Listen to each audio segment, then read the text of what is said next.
Jumpa lagi, selamat datang, selamat bergabung dalam Kita Berbagi bersama saya Sabto Krisawati. Nah, pada kesempatan kali ini kita akan mencoba membahas materi yang ada di kelas 9, yaitu tentang perubahan sosial. Di dalam materi pembelajaran ini ada beberapa tujuan yang ingin kita capai, yaitu yang pertama adalah menjelaskan pengertian perubahan sosial secara benar. Yang kedua, menganalisis bentuk-bentuk sosial budaya dengan teliti. Oke, kita lanjut. Perubahan sosial adalah perubahan pada unsur-unsur kebudayaan, baik yang bersifat material maupun imaterial atau non-material. Ada dua hal yang berkaitan erat dengan perubahan sosial. Yang pertama adalah modernisasi, yang kedua adalah globalisasi. Yang pertama dulu kita bahas adalah tentang modernisasi. Apa yang dimaksud dengan modernisasi?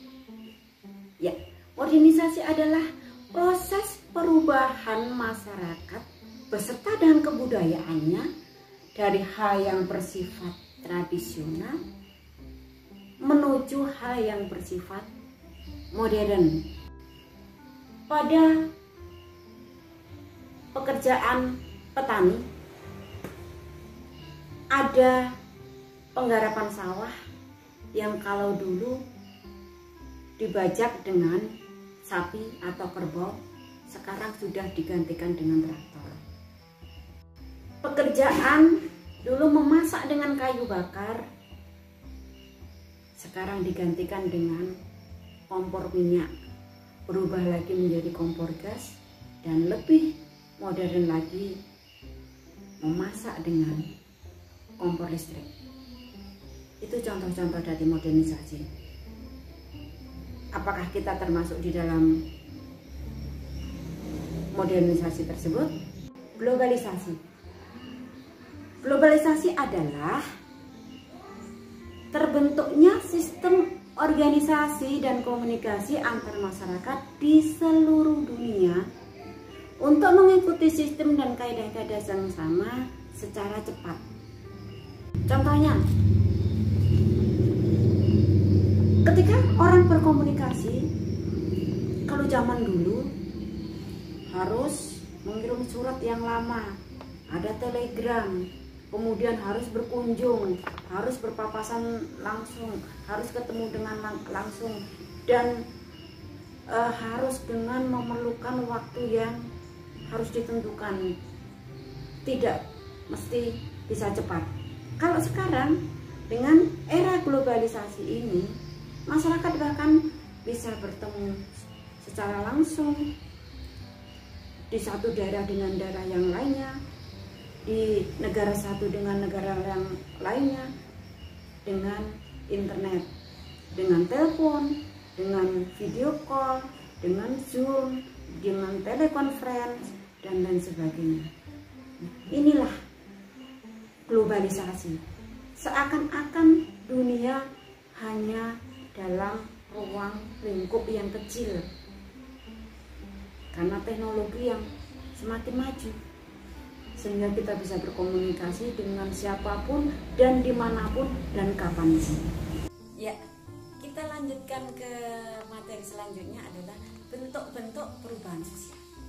Coba lihat kita ini bagian yang ada di sini.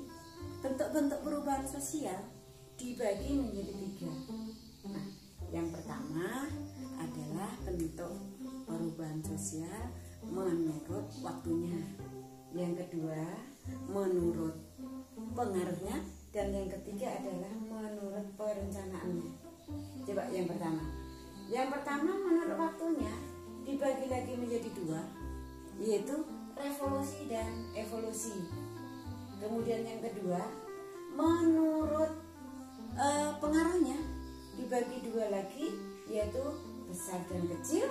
Dan yang ketiga, menurut perencanaannya dibagi-bagi menjadi dua, yaitu perubahan yang direncanakan dan tidak direncanakan. Revolusi. Apa yang dimaksud dengan revolusi? Ada yang tahu? Ya, revolusi.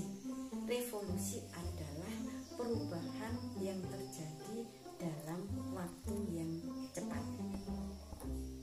Tidak memerlukan waktu yang lama. Masih bingung?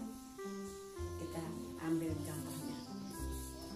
Tahun 1998, pemerintahan Indonesia terjadi sebuah demonstrasi besar-besaran untuk menggulingkan masa kepresidenan Bapak Soeharto, yang kemudian berhasil digulingkan oleh demonstran dan diganti kepala negara atau presiden adalah Bapak B.J. Habibie.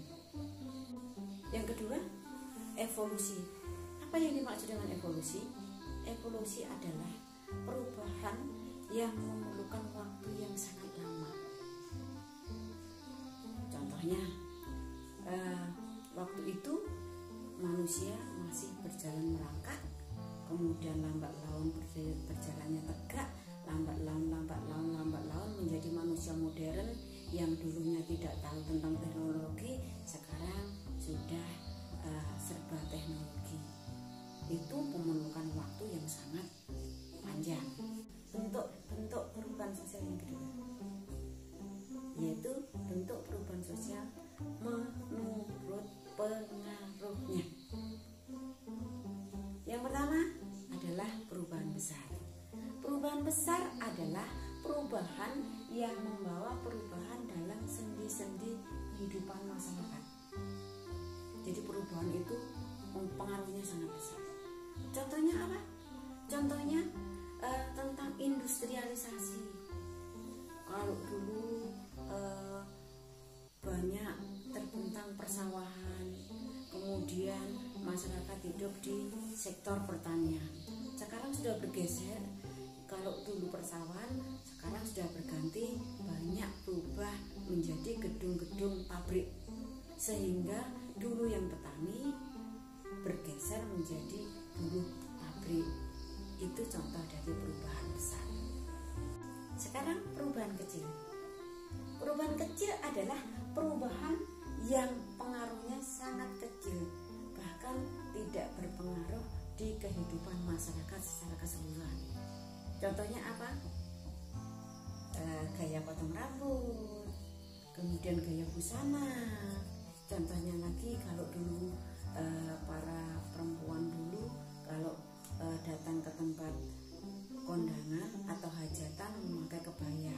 Nah, sekarang bajunya sudah baju yang gaun-gaun yang model-model sekarang. Itu perlu berubah, tetapi tidak membawa pengaruh yang besar kepada masyarakat. Untuk perubahan sosial menurut perencanaannya. Perubahan sosial menurut perencanaannya yang pertama adalah perubahan yang direncanakan. Artinya bagaimana perubahan ini yang memang diinginkan dan sengaja dibuat perubahan oleh masyarakat itu sendiri. Contohnya apa? Contohnya misalnya tentang pembangunan sebuah jalan yang dulunya adalah pembangunan itu jalan itu masih tanah, kemudian sekarang menjadi aspal. Terus pembangunan gedung-gedung. Ini adalah contoh bahwa perubahan itu memang diinginkan, sengaja dibuat oleh manusia. Dan perubahan itu biasanya ada pemimpinnya yang namanya agent of change, pembawa perubahan. Segala sesuatu perubahan pasti ada yang memimpinnya, paling tidak ada yang di depan. Perubahan yang tidak direncanakan, yaitu perubahan yang di luar dari kemauan atau kehendak dari masyarakat atau manusia itu sendiri. Contohnya terjadinya kebakaran, terjadinya banjir, terjadinya gempa bumi, yang itu semua terjadi di luar dari kemauan Sekian materi dari saya untuk sesi yang pertama ini tentang perubahan sosial. Semoga bermanfaat. Tetap sehat, tetap semangat, tetap selalu bahagia, karena bahagia adalah hak Anda semuanya. Terima kasih. Wassalamualaikum warahmatullahi wabarakatuh.